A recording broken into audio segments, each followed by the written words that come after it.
Welcome back नाज़रीन।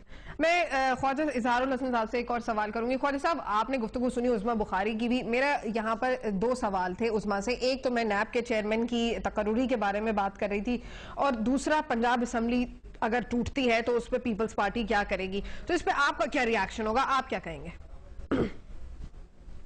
देखिए, पहली बात का तो उन्होंने जवाब दे ही दिया कि नैब के तकर्रुरी का एक आईनी तरीक़ाकार है, और हमने देखा कि जो लीडर ऑफ द हाउस है और अपोजिशन लीडर हैं, दोनों को वो नाम की तजवीज़ भेजी गई है। सिर्फ यहाँ हमारा इससे भी इतना नुक्ता होगा कि किसी मामले पर यकसर रद्द कर देना या उस पर इख्तलाफ कर देने से बेहतर है कि इसको बैठ कर डिबेट करके इसके ऊपर मशवरा करके कर लिया जाए, बजाय ये कि इसको मीडिया हाइप दें और इल्ज़ाम तराशी का सिलसिला करें। माजी में भी इख्तलाफ रहा है।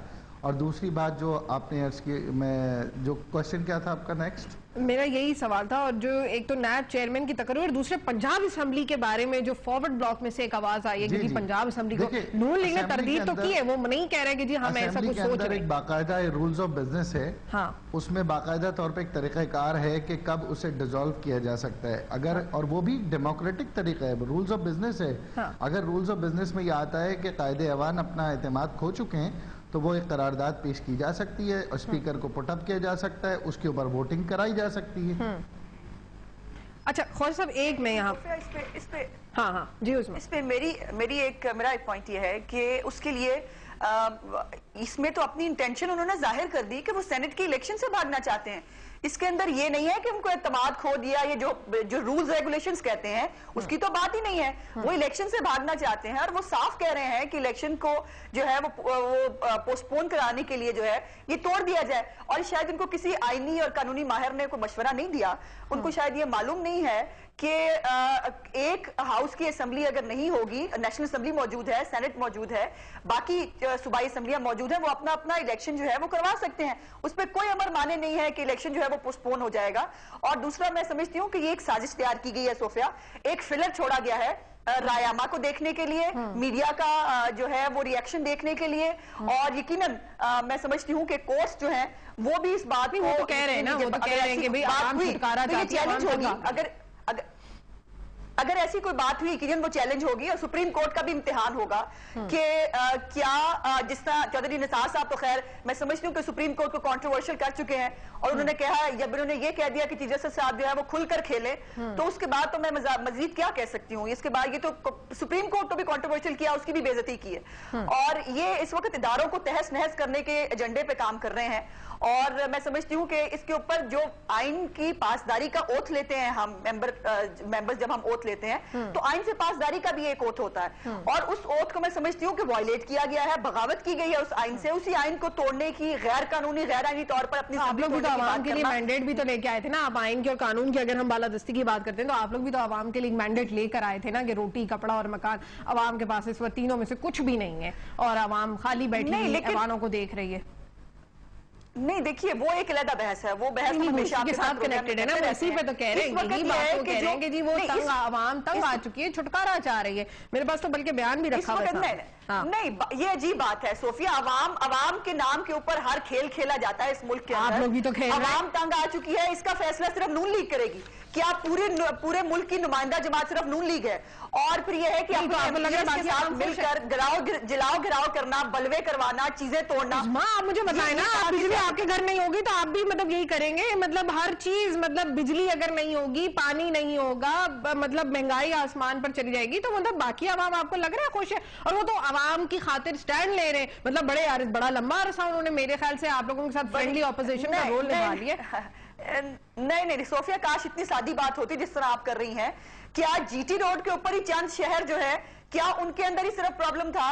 क्या आवाम जो है वो सिर्फ जीटी रोड के ऊपर जो आवाम है, चंद हलकों की आवाम जिनको इंस्टिगेट किया गया, और मैंने आपके प्रोग्राम में भी एक दफा कहा था कि वहां लुडियां डालते हुए दिखाया गया, ये होता है सियासी मुजाहिरीन का रद्द अमल। जब वो बलवा करते हैं फिर वो ये रिएक्शन होता है। आम आदमी रिएक्शन नहीं करता, और आम आदमी घर से पोस्टर और बैनर लिख के नहीं ले जाता है सोफिया। बैनर और पोस्टर आप तब लिखवा के ले जाते हैं जब आपने तैयारी करनी होती है, क्या जब बलवा करने जा रहे हैं। चले, वो पंजाब की तो बात होगी ना। मैं ख्वाजा साहब से पूछनी हूँ, ख्वाजा साहब अब अगर कराची में इस तरह से बिजली जाना शुरू हो गई तो मुत्तहदा क्या करेगी फिर?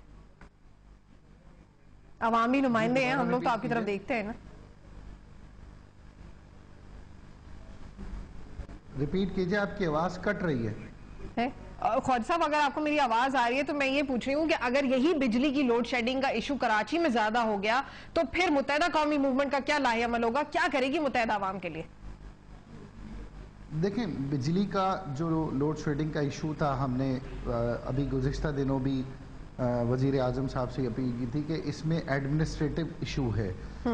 बिजली मौजूद है, उसकी तलब और रसद में यकीनन एक फ़र्क मौजूद है, लेकिन कहीं ना कहीं एडमिनिस्ट्रेटिव इशू है, उसको एड्रेस करने की ज़रूरत है।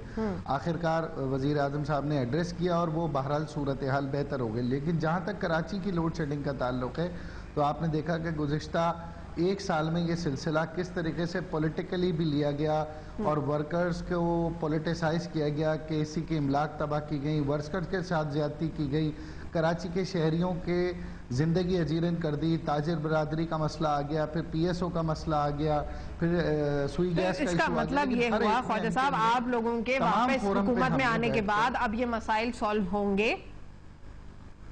देखें, हम हुकूमत में थे या नहीं थे, कराची के तमाम इशू पर, बल्कि जहाँ जहाँ हमारा एमपी एमएनए मौजूद है, हमने अपने अपने हल्के के तमाम इशूज़ पे उसी तरह हम विजिलेंट रहे, वोकल रहे और हमने एड्रेस किया। हमारी एक मीटिंग केसी के एमडी से हुई थी जब हम हुकूमत में नहीं थे, और उस वक्त हमने इस मसले को रिजॉल्व कर लिया था constituencies wise, area wise. MPAs MNAs ने उनके जनरल मैनेजर्स के साथ हमने एक नेटवर्क भी बनाया, क्योंकि कराची इस मुल्क का माशी हब है। इसकी बहुत बड़ी जिम्मेदारी तमाम पॉलिटिकल पार्टीज के साथ साथ एमक्यूएम पर इसलिए कि एमक्यूएम यहाँ से 85% का मैंडेट रखती है और यहाँ की बिजनेस कम्युनिटी। इसका मतलब है हम कोई सोल्यूशन लॉन्ग टर्म आप मुत्तहदा कौमी मूवमेंट ऑफर करने वाली है कराची सिंध को?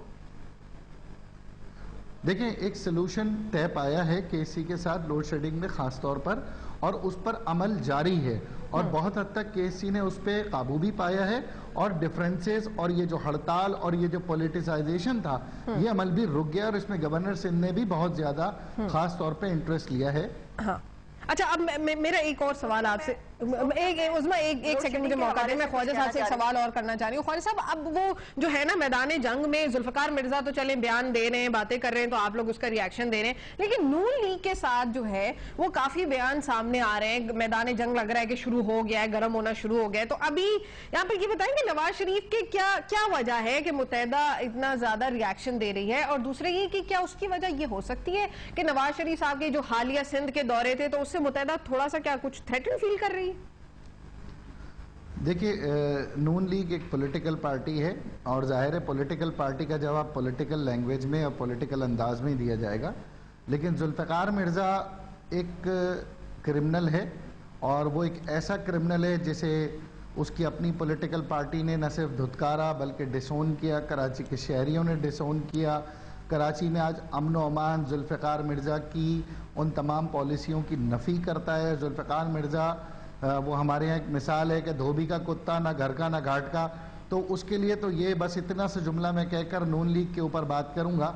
देखिए, नून लीग का मसला ये है कि हमें मियाँ नवाज शरीफ साहब की, उनकी पार्टी की, इस मुल्क की दूसरी बड़ी पॉलिटिकल पार्टी की हैसियत से हम उनकी इज्जत करते हैं, लेकिन जहाँ पर वो मुजफ्फराबाद गए, वो कश्मीर में गए, वो लाहौर में गए और अब वो सिंध में आए, आने के बाद हर वक्त उनके गुफ्तगू में हदफ तनकीद मुत्तहदा कौमी मूवमेंट होती है, जो कि इस मुल्क की तीसरी बड़ी कौमी जमात है और तमाम कौमियतों से ताल्लुक़ रखने वाले लोग अल्ताफ़ भाई पर, अल्ताफ़ भाई की क़यादत पर यकीन रखते हैं। तो जब आप किसी मैंडेट रखने वाली जमात के ऊपर कोई बात करते हैं तो फिर उसका लाजमन जवाब भी आएगा और जाहिर है उसी जबान में आएगा। मेरी उनके तमाम रहनुमाओं से, लीडरों से गुजारिश है कि अमन अमान का मसला हो, कराची में लोग मर रहे हैं, कत्ल हो रहे हैं, वो कहते हैं जनाब कराची में कातिल हैं। अफसोस ये होता है उनको कस्बा अलीगढ़ कभी नजर नहीं आता, उन्हें नहीं, वो तमाम जमाते हैं ना। अच्छा चले, मैं इस पे टॉपिक पे बात करेंगे। मुझे 1 मिनट रह गया ब्रेक पर जाने से, तो मैं जरा उस्मा से उनका पॉइंट ऑफ व्यू। उस्मा, आप कुछ कहना चाह रही थी?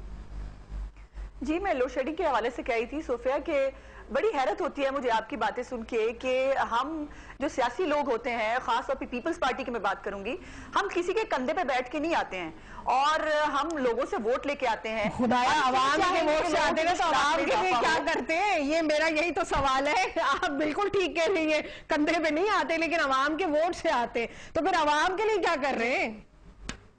नहीं, देखिए हम आवाम के लिए कर रहे हैं, अगर आप मुझे एक्सप्लेन करने दें तो मैं बता सकती हूँ, खासतौर पे चूंकि लोड शेडिंग के हवाले से आप बात कर रही हैं। 3000 मेगावाट बिजली हमारे ही दौरे हुकूमत में सिस्टम में शामिल हुई है। गो माशी हालात बहुत तंग है, आप जानती हैं, बहुत सारे मसाइल हैं। थर कोल के ऊपर मुझे सोफिया अगर कंप्लीट कर लेने दें, मैं बीच में इंटरप्ट हो जाती हूँ, तो फिर वो थरकोल का जो मंसूबा है जिसके ऊपर जो 97 में नवाज शरीफ साहब ने जो है रिजेक्ट किया था, कि बीबी ने उस दौर में बनाना शुरू किया था, 97 में आके बंद कर दिया, वो भी हमने दोबारा शुरू किया है। आईपीपीज जो बीबी के दौर में लगे थे, उन्हीं की से आज भी हम बिजली ले रहे हैं। ये उस वक्त भी नवाज शरीफ साहब ने एक ह्यूमन क्राई किया था, और उस वक्त की आईपीपीज को अगर बंद ना किया होता तो आज ये मसाइल ना होते। चले मुझे और दूसरा ये है कि हम उसमें थोड़ा सा मौका दे दें, फिर ब्रेक आगे ब्रेक लेते हैं, ब्रेक के बाद डिस्कशन को आगे बढ़ाते हैं।